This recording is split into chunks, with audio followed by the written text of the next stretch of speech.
സേനാപതി വേണു, പ്രധാനമന്ത്രിയായതിനു ശേഷമുള്ള മോദിയുടെ 7ാമത് സന്ദർശനമാണ് നടക്കുന്നത്. അദ്ദേഹം പലതവണ പോയിട്ടുണ്ട്, പല വിദേശ രാജ്യങ്ങൾ സന്ദർശിച്ചിട്ടുണ്ട്. വളരെ ഊഷ്മളമായ സ്വീകരണം അദ്ദേഹത്തിന് പലയിടത്തും ലഭിക്കുന്നത് നമ്മൾ കണ്ടു. വിഷ്വൽ ട്രീറ്റായി മാറുന്ന ഓരോ തരത്തിലുള്ള പ്രവാസി സമൂഹങ്ങളെ അഭിസംബോധന ചെയ്യുന്ന പരിപാടികളും കണ്ടു. പക്ഷേ ഇപ്പോഴത്തെ ഈ UAE സന്ദർശനത്തിന്റെ പ്രാധാന്യം ഒരു തെരഞ്ഞെടുപ്പ് പടിവാതിക്കൽ എത്തി നിൽക്കുമ്പോൾ അദ്ദേഹം പ്രവാസികളെ അഭിസംബോധന ചെയ്ത് സംസാരിക്കുന്നു എന്നതാണ്. അവിടെ അദ്ദേഹത്തിന് ലഭിക്കുന്ന സ്വീകരണം ഇന്നലെ കണ്ടതാണ്. പ്രധാനപ്പെട്ട കരാറുകളിൽ ഒപ്പിടുന്നു. ഒരു വിശ്വഗുരു ഇമേജ് ഉണ്ട് പ്രധാനമന്ത്രി നരേന്ദ്രമോദിക്ക് എന്നത് BJPയുടെ ഒരു പ്രചരണമാണ്. അല്ലെങ്കിൽ അവരുടെ ഒരു അവർ ആ രീതിയിൽ അദ്ദേഹത്തെ അവതരിപ്പിക്കുക കൂടിയാണ്. അപ്പോൾ അതിന് കുറെ കൂടി കോൺട്രിബ്യൂഷൻ നൽകാൻ കഴിയുന്ന തരത്തിലുള്ള കാര്യങ്ങളാണ് ഈ 2 ദിവസത്തെ സന്ദർശനത്തിൽ നടക്കുന്നത്. ഖത്തറിൽ തടവിലായിരുന്നവരെ മോചിപ്പിച്ചതുൾപ്പെടെയുള്ള കാര്യങ്ങളുണ്ട്. അത് ഇന്ത്യയുടെ വലിയ നയതന്ത്ര വിജയമാണ്. അപ്പോൾ താങ്കൾ എങ്ങനെയാണ് ഒരു തെരഞ്ഞെടുപ്പ് അടുത്ത് നിൽക്കെ പ്രധാനമന്ത്രി നരേന്ദ്രമോദിക്ക് UAEയിൽ ലഭിക്കുന്ന ഈ സ്വീകരണത്തെ എങ്ങനെയാണ് നോക്കിക്കാണുന്നത്?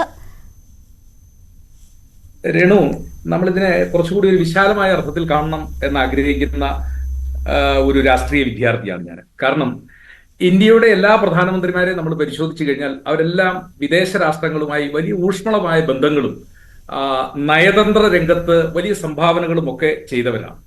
അത് നരേന്ദ്രമോദി മാത്രമല്ല. ഒരുപക്ഷെ ഇന്ത്യയുടെ ചരിത്രം പരിശോധിച്ചു കഴിഞ്ഞാൽ ശ്രീ ദേവഗൌഡയ്ക്കും ചന്ദ്രശേഖരനും മാത്രമാണ് ഒരു വിദേശ രാഷ്ട്രങ്ങളുമായി അങ്ങനെ ഒരു ഊഷ്മളമായ നയതന്ത്ര ബന്ധം സ്ഥാപിക്കാൻ അവസരം കിട്ടാതെ പോയ 2 പ്രധാനമന്ത്രിമാർ. രണ്ടുപേരും വളരെ ചുരുങ്ങിയ സമയം ഉണ്ടായിരുന്നുള്ളൂ. രണ്ടുപേരും ചില പ്രത്യേക സാഹചര്യത്താൽ ഇന്ത്യയുടെ പ്രധാനമന്ത്രിമാർ ആയവരാണ്.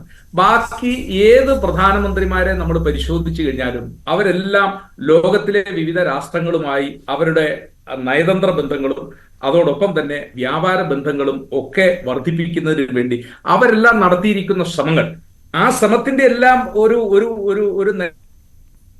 കാഴ്ചയാണ് നമ്മുടെ നാട്ടിൽ നിന്ന് ഈ ആളുകളെല്ലാം പ്രവാസികളായി പോകുവാനും അവിടങ്ങളിലൊക്കെ ജോലികൾ നേടുവാനും ഇവിടെ മോഹൻ വർഗീസ് സാർ സൂചിപ്പിച്ചതുപോലെ അവരുടെയൊക്കെ സമ്പാദ്യം ഇങ്ങോട്ട് അയക്കാനും ഈ നാടിന് വികസനം ഉണ്ടാകാനും ഒക്കെയുള്ള സാഹചര്യങ്ങൾ ഉണ്ടായത്. ഇവിടെ നമ്മൾ മനസ്സിലാക്കേണ്ടത് 80 വരെയുള്ള ഇന്ത്യയിലെ പ്രധാനമന്ത്രിമാർ നേരിട്ട പ്രതിസന്ധി എന്ത് എന്ന് ചോദിച്ചാൽ ലോകം ശീതയുദ്ധത്തിൽ നിൽക്കുന്ന ഒരു കാലഘട്ടത്തിലാണ്. നമുക്കൊരു പക്ഷത്ത് നിൽക്കാൻ മാത്രമേ കഴിയുമായിരുന്നുള്ളൂ. പക്ഷത്ത് നിന്നില്ല എങ്കിലും നമ്മൾ ചേരിചേരാ നയം പ്രകടിപ്പിക്കുമ്പോഴും നമ്മളൊരു പക്ഷത്തിന്റെ ഭാഗമായി നിൽക്കുക.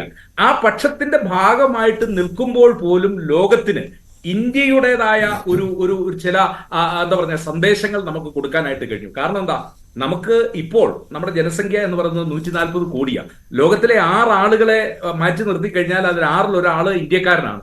അപ്പോ ഇപ്പം നമ്മൾ സൂചിപ്പിച്ച ഈ ഗൾഫ് രാജ്യങ്ങൾ 21 രാഷ്ട്രങ്ങൾ, ഇപ്പൊ പറഞ്ഞ ഈ UAE ഇതുമായിട്ട് ബന്ധപ്പെട്ട് വരുന്ന രാഷ്ട്രങ്ങൾ, ഇവരെല്ലാം കൂടെ മാറ്റി നിർത്തി കഴിഞ്ഞാലും നമ്മുടെ ഒരു രാഷ്ട്രത്തിന്റെ ജനസംഖ്യയുടെ പകുതിയോ 1/3 വരികയുള്ളൂ. അപ്പൊ ഞാൻ പറഞ്ഞത്, ലോകത്തിലെ ഏറ്റവും വലിയ ജനസംഖ്യയുള്ള ഒരു രാഷ്ട്രം എന്ന നിലയിൽ സ്വാതന്ത്ര്യം പ്രാപിച്ച അന്നു മുതൽ ഇന്ത്യ ലോകത്തിലെ പ്രധാനപ്പെട്ട ഒരു ശബ്ദവും ഒരു ശക്തിയും ഇന്ത്യയെ ലോകം മുഴുവൻ ശ്രദ്ധിച്ചുകൊണ്ടിരുന്നതുമാണ്. അപ്പോ പണ്ഡിറ്റ് ജവഹർലാൽ നെഹ്റു മുതൽ തുടങ്ങി ഇങ്ങോട്ടുള്ള എല്ലാ ഭരണാധികാരികളുടെയും കാലഘട്ടത്തിൽ അവർ പിന്നെ ചിലപ്പോൾ വിദേശത്ത് പോയി അമ്പലമൊന്നും പണിതിട്ടുണ്ടാവില്ല, അല്ലെങ്കിൽ ക്ഷേത്ര പ്രതിഷ്ഠ നടത്തിയിട്ടുണ്ടാവില്ല. പക്ഷേ അവരുടെയൊക്കെ ആ കാലഘട്ടത്തിലെ ശ്രമങ്ങൾ ഇന്ത്യയെ വലിയ നയതന്ത്ര രംഗത്തേക്ക് കൊണ്ടുപോയിട്ടുണ്ട് എന്നുള്ളത് വളരെ സ്മരണീയമായ ഒരു കാര്യമാണ്. ഇവിടെ ഇപ്പം തടവിലാക്കപ്പെട്ട ആളുകളെ മോചിപ്പിച്ച് വളരെ ശ്ലാഘനീയമായ ഒരു കാര്യമാണ്. നമ്മളൊക്കെ അത് ശ്രദ്ധിക്കുന്നതാണ്. പക്ഷെ നമ്മൾ മനസ്സിലാക്കേണ്ടത് 91-ൽ ഗൾഫിൽ നടന്ന അല്ലെങ്കിൽ ഇറാഖ് നടത്തിയ ഒരു അധിനിവേശവും ആ അധിനിവേശത്തിലൂടെ ദശലക്ഷക്കണക്കിനായി ഇന്ത്യക്കാര് അവർക്ക് രക്ഷപ്പെടാൻ പറ്റുമോ എന്നൊരു സാഹചര്യം. ഒരുപക്ഷെ ടയോട്ട സണ്ണി എന്നൊരു പേര് ഞാനത് എടുത്തു പറയാൻ കാരണം അദ്ദേഹം മരിച്ചുപോയി. ഞാൻ അവരെയൊക്കെ ഒന്ന് അനുസ്മരിക്കാൻ കാരണം എന്തെന്ന് ചോദിച്ചാൽ, ഇന്ത്യയുടെ നയതന്ത്ര രംഗം എത്രയോ വലുതും ഇന്ത്യയുടെ മുൻ പ്രധാനമന്ത്രിമാരൊക്കെ പ്രതിസന്ധി ഘട്ടത്തിൽ ഈ രാജ്യത്ത് ഇപ്പൊ കഴിഞ്ഞ 10 കൊല്ലമായിട്ട് അങ്ങനെയുള്ള പ്രതിസന്ധി ഇല്ല. അപ്പൊ ഗൾഫ് രാജ്യങ്ങളുമായിട്ടുള്ള UAEയുമായുള്ള ബന്ധത്തിൽ പതിറ്റാണ്ടുകളുടെ വിടവിന് ശേഷമാണ് താൻ അധികാരത്തിലെത്തിയതിനു ശേഷം ഊഷ്മളമായ തലത്തിലേക്ക് ആ ബന്ധം വളർന്നതെന്നാണ് പ്രധാനമന്ത്രി ഇന്നലെ അഹ്ലാൻ മോദി പ്രവാസികളെ അഭിസംബോധന ചെയ്ത് പറഞ്ഞത്.